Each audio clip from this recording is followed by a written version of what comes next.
म्हणून एकनाथ शिंदे शपथ घेणार आहेत, काय अपडेट आहे?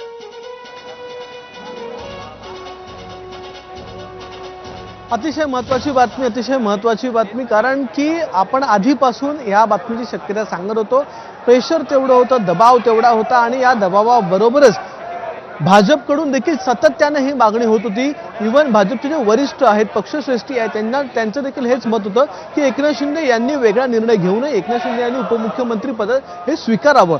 ज्या प्रकारे 2022 साली देवेंद्र फडणवीस यांनी जास्त आमदार असून देखील उपमुख्यमंत्रीपद हे स्वीकारलेलं होतं कारण की पक्षश्रेष्ठींचा आदेश होता। त्याचप्रमाणे याही वेळी एनडीएचे प्रमुख म्हणून नरेंद्र मोदी यांचं जे म्हणणं आहे, अमित शहा यांचं जे म्हणणं आहे ते ऐकावं। मात्र एकनाथ शिंदे यांचा आग्रह असा होता की ज्या प्रकारे गेल्या 2.5 वर्षांमध्ये काम झालेलं आहे त्या प्रकारे माझा चेहरा किंवा एकनाथ शिंदे यांचा चेहरा घेऊन ही निवडणूक लढवली गेली। त्यामुळे सुरुवातीचे 1 वर्ष, 2 वर्ष किंवा 2.5 वर्ष मुख्यमंत्रीपद हे मिळावं आणि त्यांनी तसे प्रयत्न केले। शिवसेनेकडून तसे प्रयत्न झाले, अनेक त्यांच्या नेत्यांनी देखील या प्रकारे मत व्यक्त केलेलं होतं, पण तसं होऊ दिलं नाही किंवा तसं झालं नाही। भाजपकडून, भाजपच्या सगळ्या आमदारांचा, भाजपच्या एकूण संघटनांचा, RSSचा सगळीकडून एक दबाव होता की मुख्यमंत्रीपदी हा भाजपचाच व्यक्ती असावा, देवेंद्र फडणवीस असावे। त्यानुसार निर्णय घेतला गेला। काही दिवसांपूर्वी ते एकनाथ शिंदे यांना कळवलं गेलं। मात्र तरी देखील जर मुख्यमंत्रीपद नसेल तर मग काही महत्त्वाची खाती जशी की गृहमंत्री असेल किंवा नगर विकास असेल, महसूल असेल, ही खाती तरी आम्हाला द्यावी यासाठी एकनाथ शिंदे आग्रही होते। पण त्याही साठी उपमुख्यमंत्रीपद हे महत्त्वाचं होतं। तुम्ही आधी उपमुख्यमंत्रीपदाची शपथ घ्या, आपण इतर ज्या गोष्टी आहेत त्या चर्चेअंती डिसाईड करून निर्णय घेऊ असं सांगण्यात आलेलं होतं। काल देखील देवेंद्र फडणवीस यांनी भेटून तेच सांगितलं आणि आज तर आपण पाहताय या सगळ्या गोष्टींचा एकूणच प्रेशर जे आहे किंवा या सगळ्या गोष्टींमुळे का होईना एकनाथ शिंदे यांना आज हा निर्णय घ्यावा लागलेला आहे। आणि सगळ्यात पहिली बातमी ही ABP माझाकडे ही होती की एकनाथ शिंदे हे आता उपमुख्यमंत्रीपद स्वीकारणार आणि राजभवनावर आता काही वेळातच एकनाथ शिंदे यांच्याकडून पत्र जाणार आहे की ते आजच्या या सोहळ्यामधलं उपमुख्यमंत्रीपद जे आहे ते स्वीकारणार आहेत। एकूणच उपमुख्यमंत्रीपद जरी असलं तरी देखील त्यांच्याकडे महत्त्वाची खाती देखील असणार आहेत आणि एक सन्मानपूर्वक वाटाघाटी ज्या आहेत त्या व्हाव्या यासाठी आधीपासून प्रयत्न हे शिवसेनेकडून करण्यात आलेले होते आणि त्यांच्या अपेक्षा ज्या आहेत त्या आम्ही पूर्ण करू असं भाजपकडून सातत्याने सांगण्यात येत होतं। आता त्या अपेक्षा पूर्ण झाल्यात का, कोणतं मंत्रिपद मिळालेलं आहे, कोणती वाटाघाटी झालेली आहे हे अजूनही निश्चित नाही। मात्र हे निश्चित झालेलं आहे की एकनाथ शिंदे हे उपमुख्यमंत्रीपदी बसणार आहेत। आता संध्याकाळी अगदी 2 ते 3 तासांमध्ये या मुख्य कार्यक्रमाला, सोहळ्याला सुरुवात होणार आहे। ज्या ठिकाणी मी सध्या आहे त्या ठिकाणी हा सोहळा होणार आहे। आझाद मैदानातला हा सोहळा आहे आणि स्टेज सज्ज झालेला आहे, खुर्च्या लागलेल्या आहेत, सगळी तयारी पूर्ण झालेली आहे। आता सगळे कार्यकर्ते यायला सुरुवात झालेली आहे।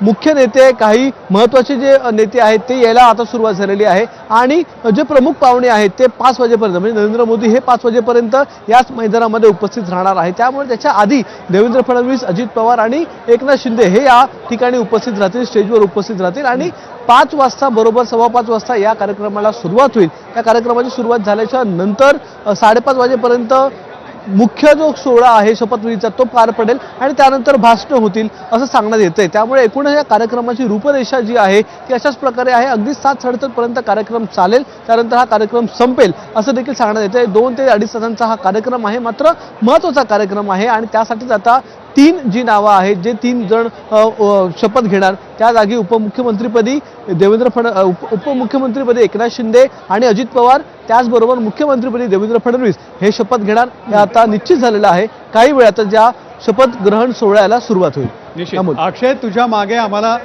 लगबग दिसतीये शपथविधी सोहळ्याची। नेमकी काय तयारी सुरू आहे सध्या? कोणकोणते नेते येत आहेत? बंदोबस्त कसा आहे? सुविधा कशा आहेत त्या संदर्भात?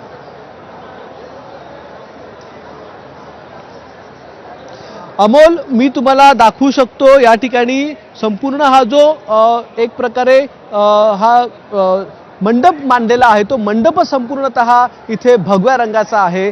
3 मंडप एकूण आहेत। या तिन्ही मंडपामध्ये आतल्या बाजूला जो पडदा लावण्यात आलेला आहे तो भगव्या रंगाचा आहे आणि तोच सगळ्यात आकर्षक या ठिकाणी दिसून येतोय, उठून दिसून येतोय।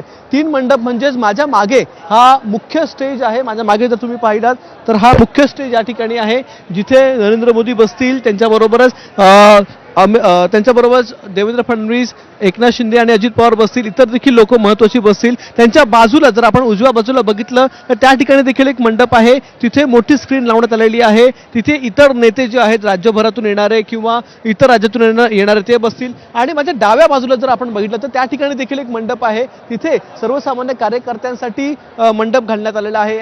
ते कार्यकर्ते त्या ठिकाणी बसणार आहेत.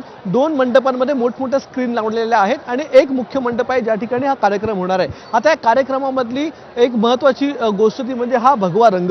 भगवा आणि हिरवा रंग मुख्यतः वापरण्यात आलेला आहे जेणेकरून हा हिंदुत्ववादी सरकारचा किंवा महायुती सरकारचा शपथग्रहण सोहळा आहे हे दाखवण्याचा प्रयत्न या भगव्या रंगातून करण्यात आलेला आहे. जर आपण स्टेज जरी बघितला तर स्टेजवर देखील पूर्ण जे बॅकग्राऊंड लावण्यात आलेलं आहे ते पूर्णतः भगव्या रंगाचं आहे आणि बॅकग्राऊंडवर फक्त 4च फोटो आपल्याला दिसत आहेत. एक फोटो आहे पंतप्रधान नरेंद्र मोदी यांचा, तर दुसऱ्या फोटोमध्ये मोठा फोटो जो आहे त्यामध्ये देवेंद्र फडणवीस आहेत आणि अजित पवार आणि एकनाथ शिंदे या अजित पवार यांचा फोटो स्टेजवरती लावलेला आहे आणि हे तीनही नेते आज शपथ घेणार आहेत हे निश्चित झालेलं आहे.